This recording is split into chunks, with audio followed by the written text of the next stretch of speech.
Cláudia, pegando esse gancho que você falou agora, né? Eu queria que você falasse mais um pouquinho, né? Mas eu queria dar um adendozinho, né? Sobre essa montagem toda, né? Que, na verdade, é uma montagem, nada tem de novo, né? Não. Trocam-se termos, inclusive está explicado no começo que foi uma questão de terminologia. Trocam-se termos, troca apelido, e é como se, sabe, se enganasse os bobos, né? Porque pau que bate em Chico, bate em Francisco. Na minha terra tem esse ditado: pau que bate em Chico, bate em Francisco.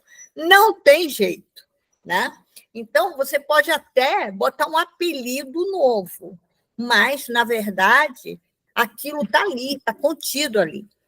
E o que me espantou muito é que é um grupo de juristas e eles não têm nem curiosidade para saber o que quer dizer conceitos, que eles saem bailando com os conceitos como se fosse uma ópera de balé, sabe? A morte do cisne. Então, e não há preocupação, né, com a verdade científica. Então, tem erros horrorosos. Por exemplo, afirmar que é benéfico que a criança tenha 2 casas. Não, isso é enlouquecedor. Isso causa uma cisão na cabeça da criança. A criança precisa ter um quarto para ela, uma casa, um brinquedo, as coisas dela, todas ali contidas no mundo dela. Ela pode, claro, pernoitar numa outra casa, ela vai para a casa da avó, ela vai para a casa de uma tia, ela vai para a casa da madrinha, do padrinho, ok, mas ela não pode ser vista como podendo ter 2 casas. Nem nós, adultos, conseguimos ter 2 casas. Não, é enlouquecedor, né? Enlouquecedor. Guarda compartilhada. Eu acho que daqui a pouco vamos ter que comprar serra elétrica e dividir a criança no meio. Salomão, né? É tudo fazer como igualitário. Salomão. E aí, aí eu pergunto para você, eu fui casada há 42 anos, marido morreu. Bom, ele era muito colaborativo, muito, muito, muito, tá? Mas cada um, e isso serve também para os casais homoafetivos, cada um tem um jeito. Não pode pegar e botar 3 horas com um, 3 horas com o outro, 4 horas com um, 4 horas com o outro. Não é isso que vai fazer bem a criança. Isso não alimenta afeto, não alimenta, isso não atrapalha traz a vida estabilidade. de todo mundo. Isso não traz estabilidade emocional, isso traz instabilidade. E a criança fica se sentindo um estorvo, porque é claro que ela atrapalha, ao mesmo tempo, a vida dos dois, do pai e da mãe. E, doutora Ana, assim, essa questão da guarda compartilhada, a gente tem visto discussões inúmeras lá fora, e que isso já foi, essa guarda compartilhada obrigatória, né? Já teve outras tentativas em outros países, se não me engano, Estados Unidos e Austrália, eles tentaram implementar isso, e foi rechaçado de uma maneira, assim, muito, muito firme, né? Pelos motivos que tu trouxe antes, que isso não traz benefício algum para a criança, pelo contrário, né? E porque se é um casal que se dá, meu ponto de vista agora como advogada, né? Uma guarda compartilhada só é possível um casal que tem uma relação muito saudável, né? Mas para ir, um casal que tem um ex-casal que tem uma relação muito saudável, que é muito raro, né? Infelizmente. Mas se eles têm uma relação saudável, não há necessidade de que seja estipulado de forma compulsória. Nunca vai funcionar uma convivência compartilhada onde há animosidade e há resistência a atrito. Isso é impossível. Né? Isso só vai gerar mais atrito e não pode ser imposto pelo judiciário um plano de parentalidade. Isso é um absurdo tremendo. né? Tremendo. Cláudia, Só que e no você... Brasil, tudo que não cola lá fora, cola aqui, né, doutora Ana? Ah, é. Todo lixo de lá Esse é de o fora vem para problema. cá, lixo atômico. Sim. E aí, o que eu queria pontuar aqui é que é exatamente nessas entrelinhas que você vê o autoritarismo. Inclusive, a Sim. autoridade parental, apareceu a autoridade, né? Uhum. Que é parente do autoritarismo. Porque é autoritarismo você obrigar uma guarda, uma convivência compartilhada. Você Obrigar o obrigar afeto, uma né? pessoa a se tratar. Os Sim. doentes mentais só podem ser internados se eles têm lei, se Mas as eles mães não. concordarem, se eles As mães não. aceitarem. As mães As não. mães têm. As mães Não. são obrigadas. Porque se elas Devassar a cometerem, sua vida. se elas Porque cometerem um absurdo de dizer não, elas esses perdem a guarda e a relatórios, convivência. Uhum. e os relatórios periódicos são a exposição dos conteúdos dessas mães nas terapias. Como você vai expor, né? Quer dizer, você, sabe, fere leis que são já, sabe, assim, essenciais, que são fundamentais para o funcionamento das pessoas, né? Mas Não é possível. Isso tudo se justifica com a alegação de melhor interesse da criança, né, doutora Ana? Né? Então, todas as atrocidades que vêm sendo cometidas nos últimos anos no Brasil, com base na lei de alienação parental, tudo é cometido, tudo é feito com base na alegação de melhor interesse, em nome do melhor interesse da criança, né? E a gente vê, da leitura ali, né, dos artigos, eles vêm com essa conversa toda de convivência compartilhada, de mentalidade e de guarda, que não vai mais haver a palavra guarda, e que a convivência, né, a guarda unilateral, a custódia unilateral será definida apenas em situações extremas, ou seja, alienação parental, né? É uma situação extrema.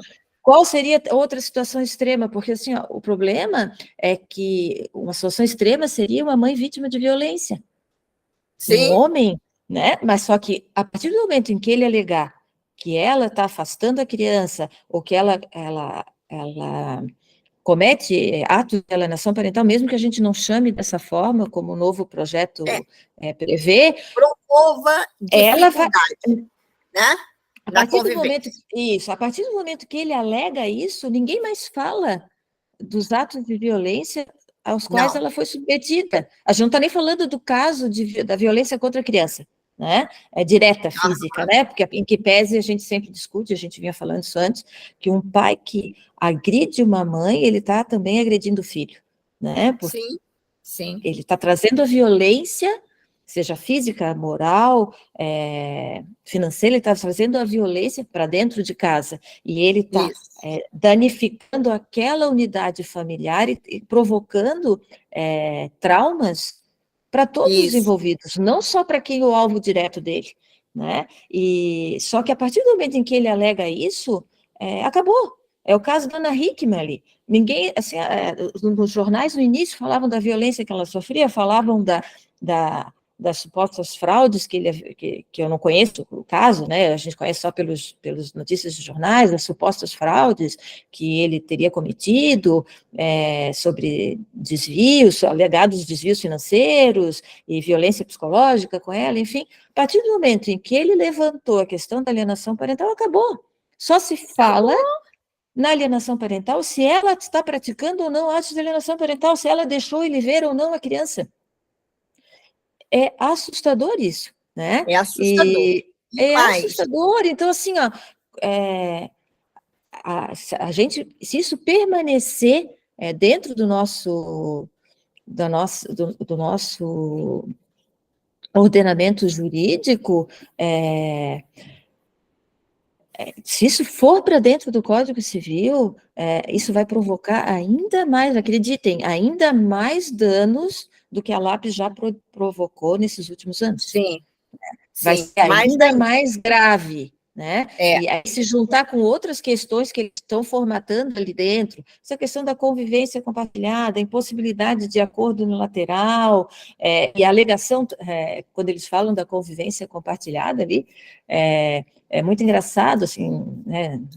Eu acho engraçado, lendo, né, que a justificativa é muito bonita, dizendo que quando a guarda é de um só do casal, esse membro, essa pessoa fica sobrecarregada com cuidados com a criança, então é um absurdo a guarda ser unilateral, a guarda tem que ser, a convivência tem que ser compartilhada para que os dois tenham deveres em relação à criança.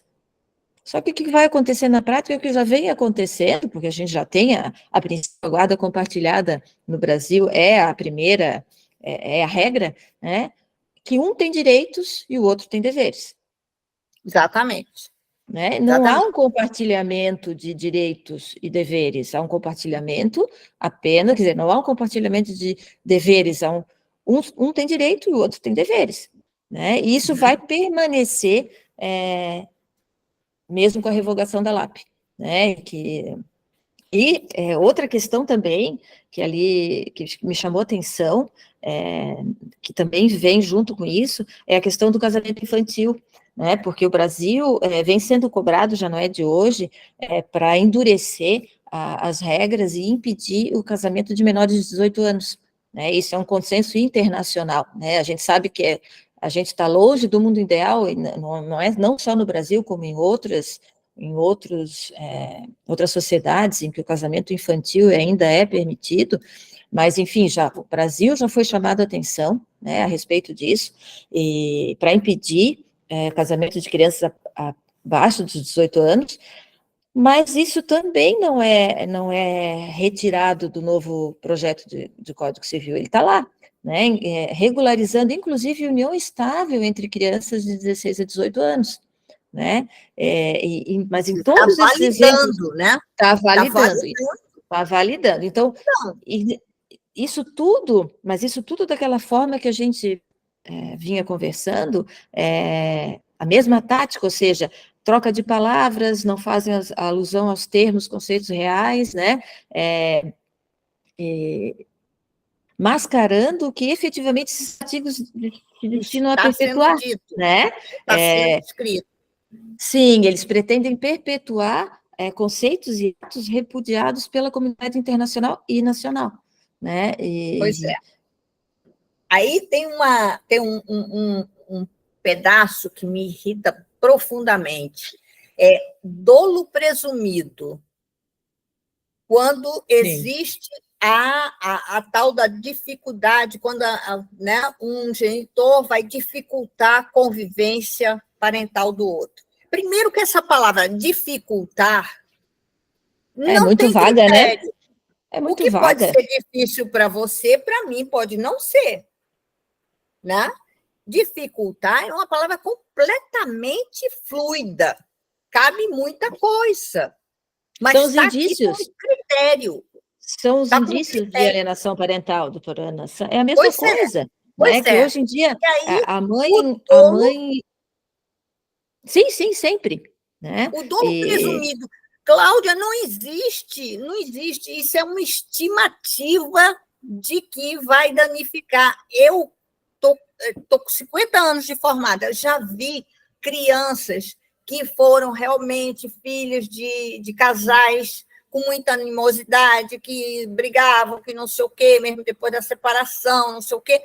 E essas crianças, elas aprendem a, se afastar um pouco dessa briga e elas não ficam danificadas. Isso é mentira. Não. O que danifica é o abuso sexual, é a violação do corpo dela. Essa é outra coisa, é de outra ordem. Danifica é submeter a criança a traumas sucessivos, mesmo quando não há abuso sexual. Isso. Né? E essa briga pela custódia, essas alterações de endereço, como a doutora falou antes, essa obrigatoriedade de uma convivência forçada, o gostar forçado, né? Isso sim traumatiza né? Isso sim causa danos permanentes, né? E é o que a gente está provocando, né? Mas são No erros Brasil. que existem, né? Esse erro de dizer que praticar dificuldade de convivência danifica a criança, mentira! A gente não tem estudo suficiente, não tem comprovação disso, não tem. Então, são coisas que, sabe, se soltam como verdades absolutas e, na Sim. verdade, não são verdades. Mas Né? São crenças. São crenças. mas são crenças bem palatáveis, assim, né? E que as pessoas de fácil apreensão, de fácil compreensão e fácil absorção, né? Que foi o que aconteceu com o conceito de alienação parental no Brasil. Isso foi sendo inserido de uma forma tão maliciosa e tão insidiosa que virou um jargão para qualquer animosidade e qualquer problema envolvendo um ex-casal, né? Qualquer resistência justificada, mesmo que justificada, virou um jargão, então assim, vai ser muito difícil a gente tirar isso da cabeça das pessoas, e mesmo que a gente suma com o conceito, ele vai continuar, né, de maneira velada, e as pessoas vão continuar se referindo a ele, como alienação parental. Só não vai aparecer mais nas decisões judiciais, nos pareceres, pode nos escrever o nome. periciais, não vai escrever o nome, mas isso já entrou no inconsciente coletivo da população. Isso foi muito bem trabalhado no decorrer desses anos todos, que as pessoas, vai ser muito difícil a gente demonstrar o quão isso é prejudicial e o quanto isso é criminoso. nefasto. É nefasto. Criminoso. Né? Então, assim, em resumo, querida doutora Ana, assim, me preocupei muito com o que eu vi até agora, né, do novo Código Civil. Estou muito preocupada com essa tramitação extremamente acelerada, né? Não vejo justificativa alguma para isso, né? Mesmo que, sim, tem vários ajustes, como nós falamos antes, devem ser feitos, que deveriam ser, que estão em legislações esparsas, ou que estão em decisões prolatadas pela Corte Constitucional, isso deveria ser transformado, deveria ser trazido para dentro do Código Civil, para dar mais solidez, mas, enfim, isso poderia ser discutido, até eu não compartilho desse ponto de vista, mas de uma maneira tranquila, né, de uma maneira muito transparente, mas não é o que nós estamos vendo, né? Então eu me preocupei muito com as razões pelas quais esse Código Civil está sendo tramitado de uma maneira tão acelerada e de uma forma tão pouco transparente, né? Essa questão da LAP vem a demonstrar, essa questão desse espelhamento da lei dentro do código, vem a demonstrar os motivos pelos quais nós todos estamos vem a validar essa preocupação, né? Tem algo mais, né? Principalmente em relação à LAP, com certeza tem algo mais, né? Essa celeridade toda é para validar esse conceito de uma vez por todas, mesmo que não o chamemos mais, e impedir qualquer reversão desse super nicho de mercado que se criou com a lei de alienação parental. Exatamente. Que enriquece tanto alguns. Né? Tanto alguns. E que causa tanta tristeza, né? Tanto sofrimento para tantas crianças e tantas mães. Tanta desgraça. Né? Uma geração perdida, né? Como a gente sempre fala, uma geração perdida nós já temos para a lei de alienação parental. E se esse código for aprovado dessa forma, muitas outras gerações ainda virão. Vamos ter a sequência, né, das gerações. Sim, é muito triste, mas é uma realidade. Eu queria renovar o convite, a gente pode marcar uma outra conversa, um outro bate-papo, porque, nossa, você tem muita coisa para falar e a gente precisa tentar que mais pessoas sejam despertadas para a emboscada. É uma nova emboscada, é a emboscada 2. A gente já passou a emboscada 1, agora a emboscada 2 está muito mais refinada, inclusive. Tá, sim, tá muito refinada e agora foi um toque de mestre, né? Exatamente. E vai ser muito mais difícil de reversão. Exatamente. Ainda muito mais difícil do que já foi até agora, né? Exatamente. Mas não podemos desistir, né? Não, de jeito nenhum. Ainda não. Não. A gente morre em pé. Sim, juntas. Querida, obrigada pelo convite. Espero ter contribuído de alguma forma. Muito. E agora o que nos basta é aguardar, né? É tentar fazer com que isso chegue em o maior número de pessoas possível, né? A gente está numa fase complicada do ano, né? Esse relatório foi entregue às vésperas do recesso. Janeiro, fevereiro, passar no carnaval. Sim, a gente sabe que o Brasil só começa depois do carnaval, infelizmente, né? Então está todo mundo anestesiado ainda, e quando vier vai ser um hecatombe, né? E as pessoas vão se dar conta do que, nós vamos ter um novo Código Civil, sabe? E sobre aquele manto da modernidade e do ajuste de direitos, a gente vai ver muitas injustiças serem cometidas. Muitas. Cláudia, obrigada, obrigada, obrigada. A gente te agradece muito. E todas as crianças que estão precisando de ajuda te agradecem. Tá? Obrigada, querida. Beijo. Tá bom. Beijo. Tchau. Tchau, tchau.